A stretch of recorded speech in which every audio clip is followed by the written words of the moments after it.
Hello reading type people, my reading throughout the month of October has been a slight bit predictable. So as some of you may have seen a tiny little bit, a little while ago I got the opportunity to interview Brandon Sanderson and my tiny little heart exploded. Yes, I got the opportunity to meet and ask difficult questions of one of my favourite ever authors. Yes, I'm a huge Brandon Sanderson fan, but I realised I hadn't actually read that many of his books. And I needed to change that. So throughout the month of October, I finished the original Mistborn series. I read The Hero of Ages. I really loved the end of this series. The whole way through, I'd been saying to myself, yeah, it's good. It's Brandon Sanderson. It's better than most authors, but it's not Way of Kings and Words of Radiance and the Stormlight Archive in general. Those were my favourites. This almost called that into question. I mean, I still think those are my favourites. But in this, you have a really interesting portrayal of Sazed. In this book, as well as your Mistborns flying through the air with their almighty powers, as well as your armies and your fights against forces that might bring the very world to an end, you also have Sazed. The exploration into Sazed's character, the way he progressed in this book, the exploration of depression and his fight with belief and religions, that really struck home to me, and I really loved it.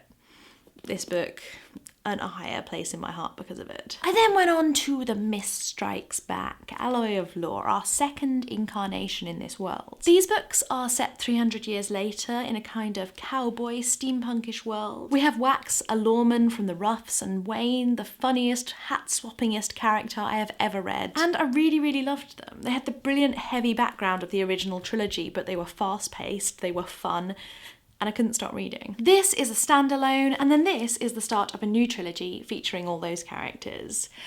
And I'm so glad that the next one, the sequel to this, comes out in January, because I can't really wait. It does the thing of having the Branderson, you just can't guess them twists, and it does it really well. I won't spoil it, but the end, where the thing turned out to be the other thing, never would have guessed.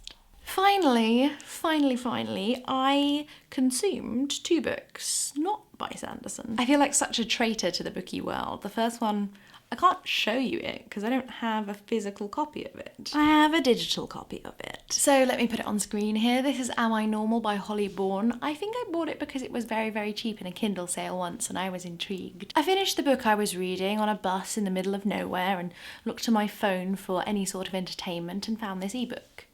And I started it, and I really couldn't stop. This is the story of Evie, who suffered very badly from OCD and is trying to put her life back on track. This isn't your typical mental health story. It's not showing someone getting worse and discovering they have a mental health problem.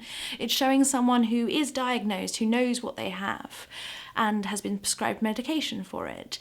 And they're trying to see if they can learn coping mechanisms, if they can come off their medication, if they can finally be normal again. The other side of this book that is brilliant is the female characters' explorations of feminism. There was the slight occasion where I'd kind of want to jump in and say, oh, let's complicate that a little bit more.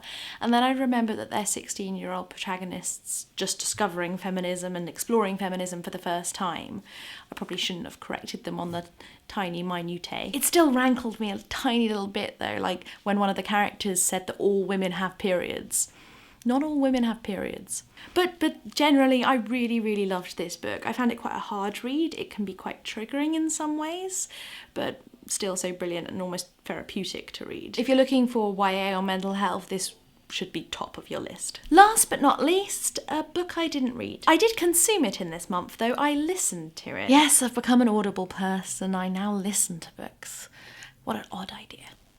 Can you see that? Let's put it up on screen here. This is Yes Please by Amy Poehler. This book, unfortunately, wasn't really for me. I wanted to give this a try because I love Parks and Rec, I love Mean Girls, and I love the idea of hearing about the creative process of a female comedian and writer.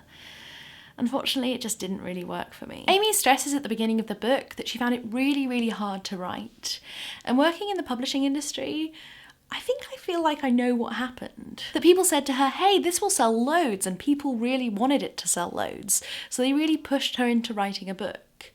when she really didn't have that much to say. I think my experience was probably better through listening to it rather than reading it, especially because the last chapter is read in front of an audience and you get their laughter, so that chapter was a lot more interesting. But when chapter after chapter is written by someone else, when they're all a bit disconnected and kind of short, it just really didn't feel like she had that much to say or any real reason to write a book. Also, the fact that I'm not American and don't know about improv and comedy culture there, the fact that I have never watched SNL, which a lot of the book seems to focus on, yeah, it just really wasn't for me. So that was my October reading. Tell me in the comments down below if you've read any of those books and what you read in October. I'm interested to hear. See you in my next video. Bye guys.